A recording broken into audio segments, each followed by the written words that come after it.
Sunderland 0, Manchester United 0. Let's be honest, slightly deflating match of football there. I'm joined by Stephen Howson. Steve, you're pulling a face there. What's that face saying? Why are you qualifying it with slightly deflating match? Because I don't want to put my opinions on the video. This is about you. We've heard my thoughts already on the live review. What did you make of that? That was gash. It was gash. I just think it shows the absolute drastic lack of depth of quality in the squad. You look at a midfield. I mean, defensively, they bullied us in all three areas of the game. The only thing that kept us even in the fight was the goalkeeper. Really, every other unit, they beat us.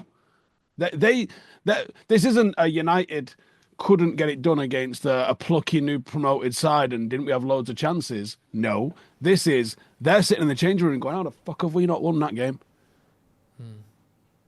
Why do you think that happened? I know obviously you mentioned the squad depth, but what did that lack of depth or the players that came in, what happened in the game that led to us being so poor? I think Joshua Zirkzee, for starters, is an absolute ghost in a shirt. So let's get that out of the way for starters. And I don't think that's an uncommon consensus this afternoon. And I would say the more pressing and panic-inducing one is, oh my God, we've finished without Casemiro.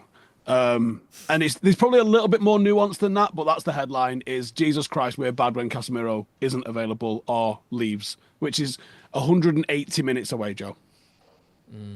Yeah, we've got to sort that out pretty quickly. Do you think that's because he's irreplaceable or because the options, I mean, today it was Mount, but often it's Ugarte, are just such drop-offs compared to him? Do you think there are players out there that not necessarily even just minimise that, but actually maybe even improve on him? I think there's players that can step in. They're going to cost you a hell of a lot of money, and we have to make sure we get that right. And we could easily make a mistake doing that. We have to get that right. If we get that right, we've got a good chance of being fine. But I think the issue that I think I can highlight exactly how it happened today. What's Mainoo's best attribute in your opinion? Press resistance and composure, probably. Yeah, what's his worst attribute? Pace, maybe long distance passing. What about defence? Yeah. So let me read out the duels today that were contested by our entire midfield. Kobbie Mainoo, 4 duels, 0-1. Okay. Let's find Mason Mount, 12 duels, 4-1. Oh, so that's 8 lost, for those who can't math. Bruno Fernandes, 5 contested, 1-1. So out of 19 duels there, we won... Is it 19? Might be 21. 21 duels won. 21 duels contested, sorry. And a 5-1 from our midfield. That kind of tells its own story, doesn't it? If you go and look at Casemiro in a previous game, did he win 16 duels on his own?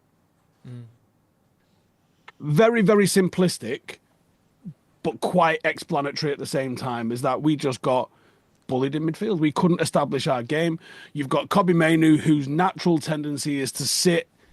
He's not really an 8, he's not really a 6, but he kind of sits in that 8 kind of area of the pitch where he can impact what's going on, move the ball into the final third where others can make things happen with it, whether that's Bruno, whether that's wingers, whether that's strikers, whoever. Today, he's asked to play that little bit more of a quarterbacking role. I think he's got potential to do a decent-ish job there one day, but not today. Especially when he's got Mount and Bruno alongside him. Very lightweight. And I think that we just got physically bullied by Sunderland's midfield today. I think we got bullied by their forward line today. And I think we got bullied by their defensive line today. They were very physical. I compared it to the sort of how Leeds came at us in the game the other week, where they just looked sort of bigger and tougher and stronger than we did. And you know, I know you mentioned Casemiro was missing there. Does that come again back to the personnel? Does it come back to the fact that not only do we need 2 midfielders, we probably need 3 because we are currently low on midfielders, let alone once you've got Ugarte and Casemiro out the door. Do you think that fixes a lot of it? Or like you said, is there, you know, bigger sort of problems here? I can make a case for 6 or 7 signings in the summer. Comfortably.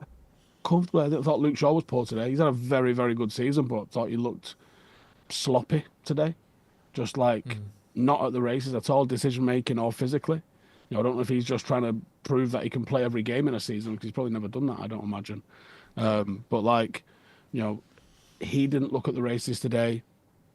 Bruno was having to play a little bit deeper than he would want to, and we know that obviously clips his wings. Mason Mount, what is he?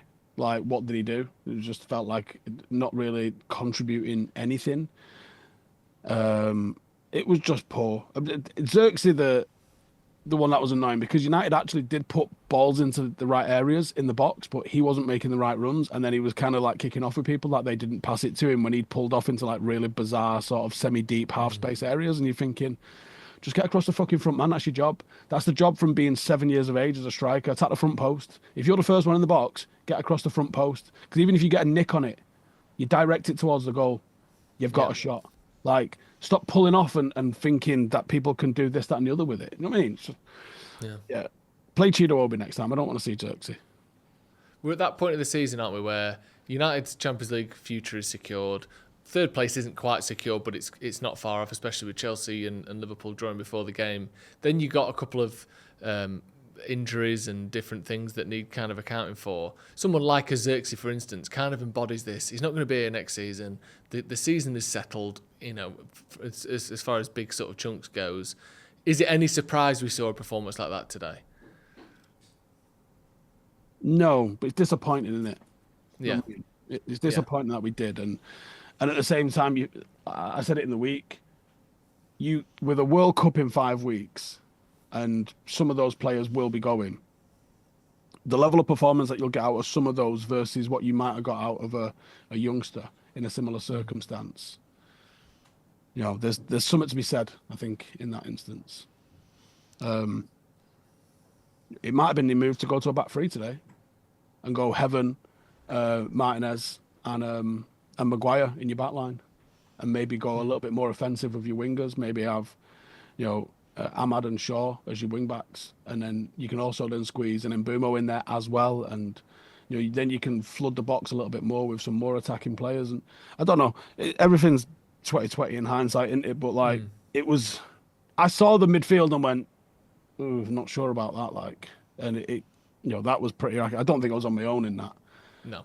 To be fair, I was a little bit agnostic about Zirkzee. I was like, you know what? I've seen him have good games, but Jesus, he was bad. Yeah. I mean, we could sort of spend this whole video going through pretty much every player that isn't Senna Lomans and looking at what they did badly and why they weren't at their best. Just a bigger picture. I mean, obviously, I'm sure you've seen the same with every game, every bad performance, every bad result, whatever you want to call it. Carrick's whole career, future, history, past is sort of drawn into question. That's on the club, mate. That is on the club. The club even has to come out and say he is in consideration, or he's not in consideration, or he's got it, or he ain't got it. The club can provide people clarity on that and end that conversation in a heartbeat, but they're choosing not to now, and it's pissing me off. What do you think they're waiting for? Fuck knows. What are they waiting for? What's the point? If he was waiting for anything, it was last weekend after Liverpool. Champions League's confirmed. That was his remit. That was his job, supposedly. He did it. Cool, he's getting the job. They could have made a statement saying, do you know what? He is in consideration, but we're also evaluating other options and talking to a couple of other managers. We will give you our decision at the end of the season. They've not said that. They've not said, yes, he's getting it. They've not said, no, he's not getting it. They've not told us when to expect a decision. And how are they conducting, I presume, somewhere in the region of 150 to 200 million pounds worth of transfer negotiations when they do not have a pot of glue who the fella in the chair is going to be next year?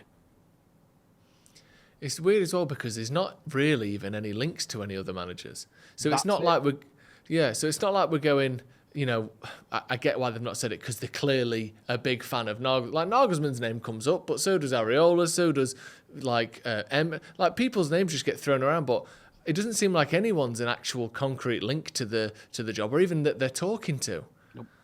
And that's the frustrating part. If there was like this massive shortlist, and we could be sitting here evaluating and going, you know what, pros and cons of this guy. And that's why we end up in this, is Carrick good enough sort of nonsense after every single game, because he's the only reference point we've got. And obviously we've got the input that changes week to week, that he did well last week, he didn't do well this week. And then you're evaluating and projecting what that's going to look like forward. If there was one other guy that was doing Yeah. anything anywhere, you'd be talking about him. But there ain't. So it's just Michael Carrick. Yeah, he's getting it all, isn't he? Have you changed any of your opinion on him or this squad based on the game today? No, because I knew beyond the first 11, we're miles off it. I mean, what was the one person on the bench today that you was happy to see coming on? Dorgu, I presume. I mean, all right, Mbumo, fine. Do you know what I mean? But, like, that's not been in the team. Like, if you'd have saw, Mount coming on or Zirkzee coming on, you're not really going, yes. I mean, to be fair, like, I thought Mazraoui was solid without being spectacular, and he gets stuck in, and he does do that. But, we need more players like that. I thought Martinez was fine. He had a tussle with Brobbey. Fine, not fantastic. He got on the ball a lot. He moved it around a lot. It was a what it says on the tin sort of performance from Lissandro. Yeah. Right. Cheers, Steve. It's just one of them games, isn't it? End of the season. Give Senna some credit, mate. That point is his today. Because without him, we get great dicked. point. Yeah. A couple of those saves down to the right-hand side when they were just one-on-one through on goal or, clear shots. Yeah, big moments. He is an absolute masterstroke. If you're going to give Ineos any credit, they have to get some credit for that. If they can pull out one more of them this year, where we go, how do you spell that? Yeah. Let's have a look at him. If they can pull one of them out this year, and he's half as good as him, mint. Yeah. Right, cheers, Steve. Thank you for joining us as always. Thank you at home as well. Make sure you check out the merch. The link is in the description. Stretfordpaddock.shop for all of that good stuff. Sunderland 0, Manchester United 0. We didn't learn anything we didn't already know, but we didn't learn anything good either. See you in a bit.